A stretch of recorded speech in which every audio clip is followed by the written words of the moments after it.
Welcome to Outside the Barrel South Point Daily, presented by Little Belt Cattle Company, a veteran-owned and operated ranch with cattle and beef that have been raised the right way, the Montana way.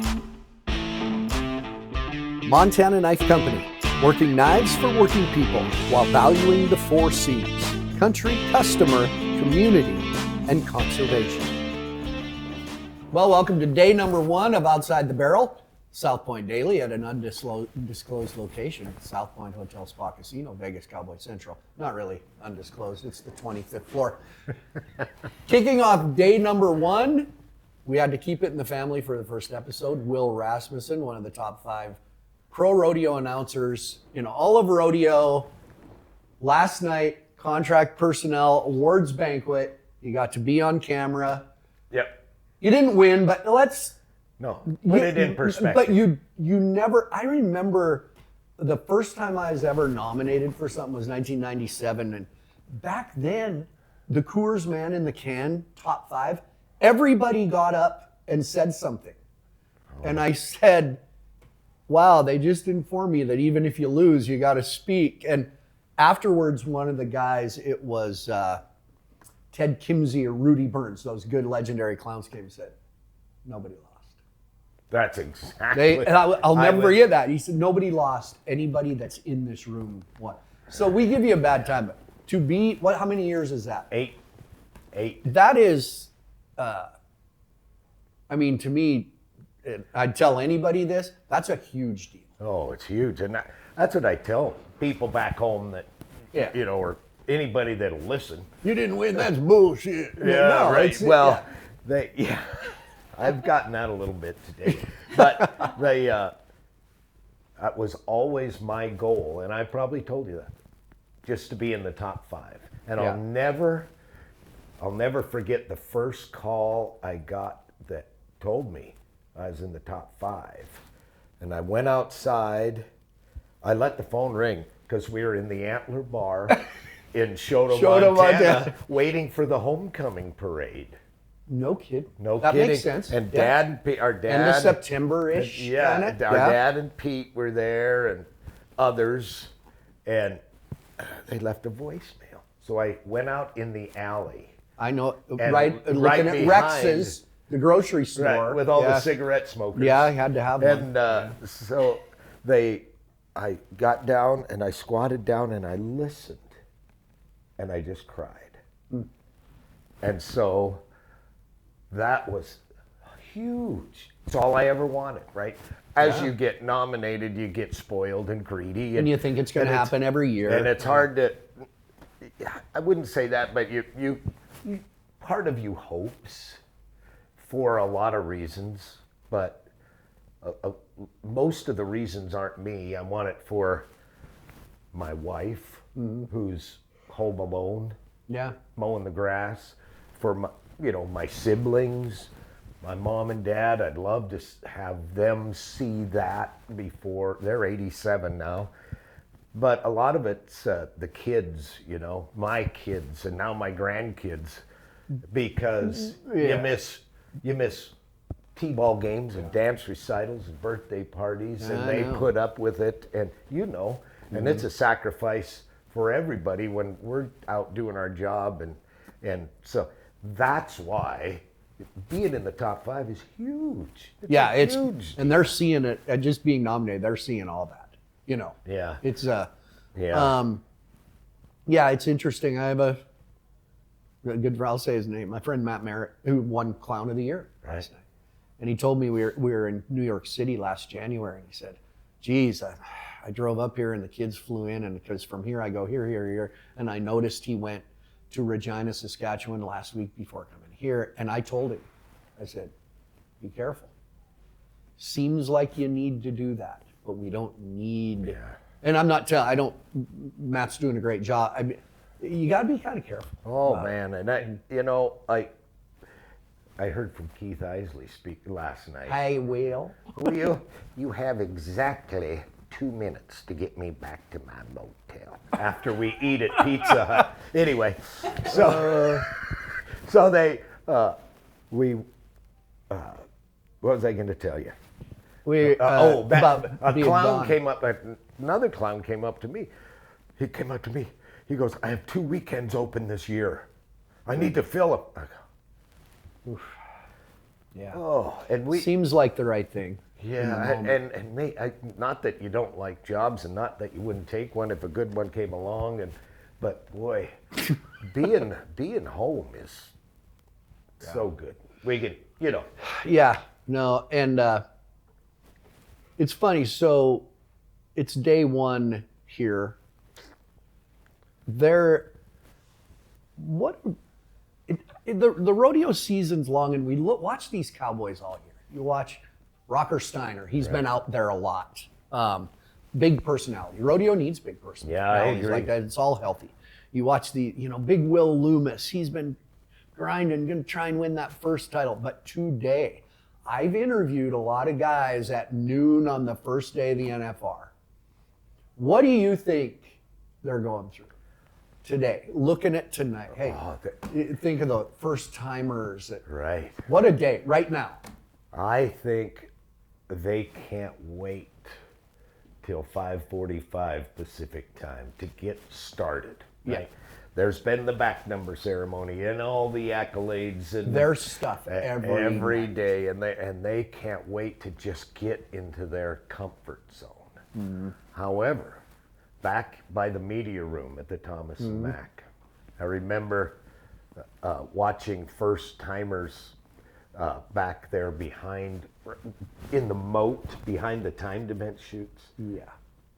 Go back and throw up before they have to rope or bulldog or something, and it's got to be nerve-wracking. I was talking to Donnie Gay on the Rodeo Road Show the other day, and he said, when you're doing good, you can't wait. When you're doing bad, it just drags by, and it's such a mental thing. Now, day one, I think, and I talked to Donnie Gay about this, that first 4 or 5 days, I think is so critical. Yeah. Even though that last half of the 10 days, there's just as much money as the first half.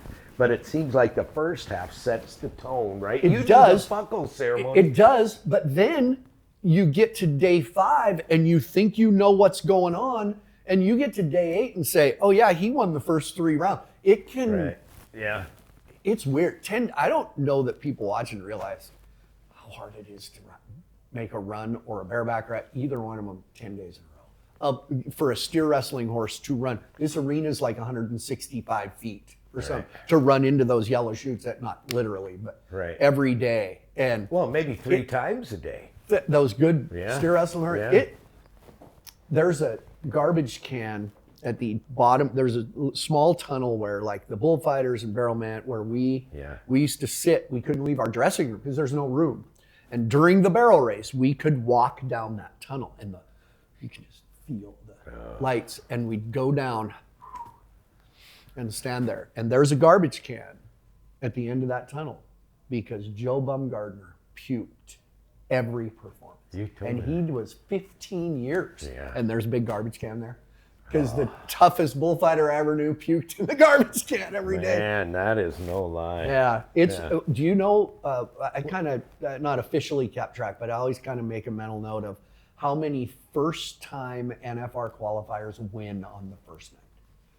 And I think it's just because they are, it happens a lot. Yeah. And to give them a buck, to present them a buckle on the stage. Oh, the Timberman kid. Weston. Won the first round of his first NFR 2 years ago. Right? Yeah. And he wore his dad's chaps, remember? Huh? So what do you think they're thinking?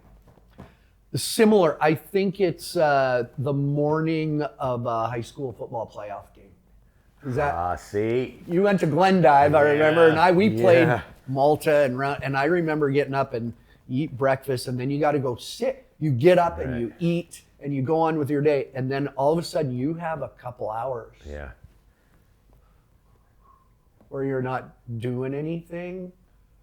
And I think it's the greatest feeling. I love it. It is the reason it's hard to retire from being an athlete or a performer. Right. That's the reason. I agree. I treat, you ask Kathy, I treat every performance like a football or basketball game. Me too. We've I talked don't about want that, to yeah. talk to anybody.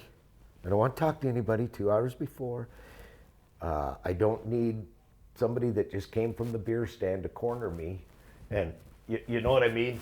Although they do, and it's okay. Yeah. But because it's serious. People pay us a lot of money to do good. Yeah. You know? And I'm not good enough to not be prepared, right?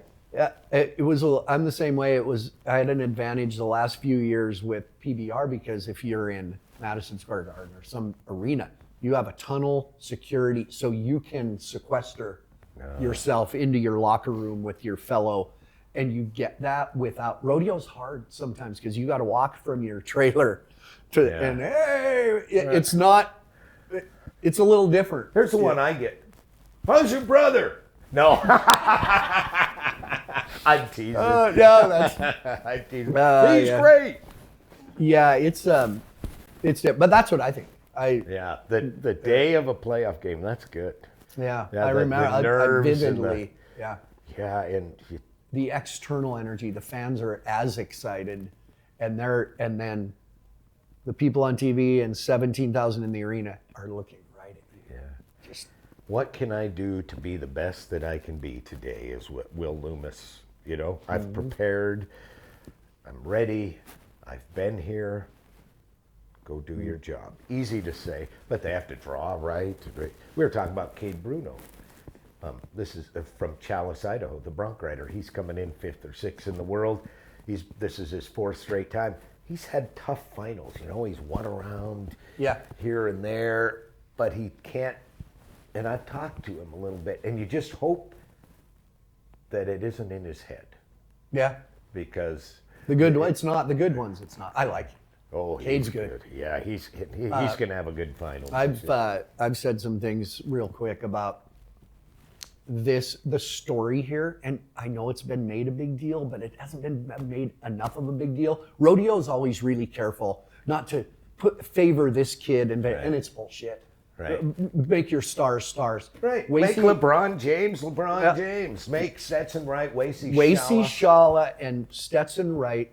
This might be the greatest all-around battle ever. I agree. They're coming in at the top of the bull ride and down here in their other event and build it up, make some. I mean, that's the story. There is very little money separating them in the all-around race. I know.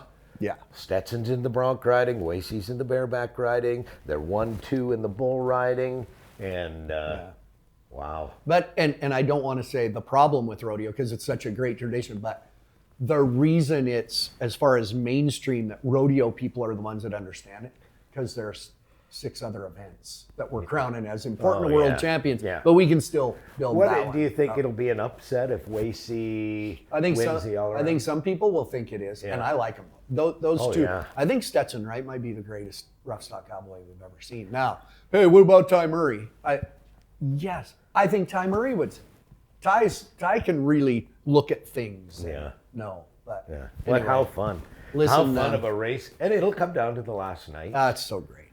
And you just hope for 10 healthy nights for all 15 competitors in all the disciplines, and hope everybody does their best. Yeah, it's a blast. Yeah. Every time I'm asked, what's your greatest moment of your career? And they wait for something. That's easy. I finally met the barrel man for this year's, hadn't met him, Rusty Myers. And I told it, he said, somebody clipped out of a podcast you telling the story of the first time you rolled your barrel. And he said, I kept that. I keep listening to it. And chewed gum and my mom chewed my ass. Yeah, because so tell us the first time you rolled your Coors 1998 when I rolled through that little walk-through gate and rolled my barrel out in the arena. Isn't that something? Yeah. Wow, what a moment. I got to take care of something before I let you go. I appreciate you doing this because I know how busy you are today. I missed your birthday. So, from our friends at Josh and the people at Montana Knife Company, this is... from them, happy birthday, Montana Knife Company. Wow. You know why I'm giving you that? Because I've watched what you and Kathy do in the mountains, and I know Kathy will appreciate that. See, sure, She's gonna love that knife. she's. You should see her shoot. I know. Well, that's kind of the point. Is anyway. Well, so thanks, Josh Brett. and everybody at Montana Knife Company, they do great work and big supporters of ours. So happy birthday. There you go. Montana Knife Company. MKC, it's more than 3 letters. And so thanks to Josh and everybody there. Thanks to Greg and Tim and everybody at Little Belt Cattle Company, all the support. Hey. Little Belt Cattle Company. Yeah. And Montana Knife Company. Yeah. Montana. We should come up with a slogan. Montana companies for Montana guys. For Montana guys. Yeah, there you go. Yep. They can split a deer open faster than you can say 406. There you go. That's it. Hey, we're doing this again. What better way to end? Thanks for joining us, everybody. See you tomorrow.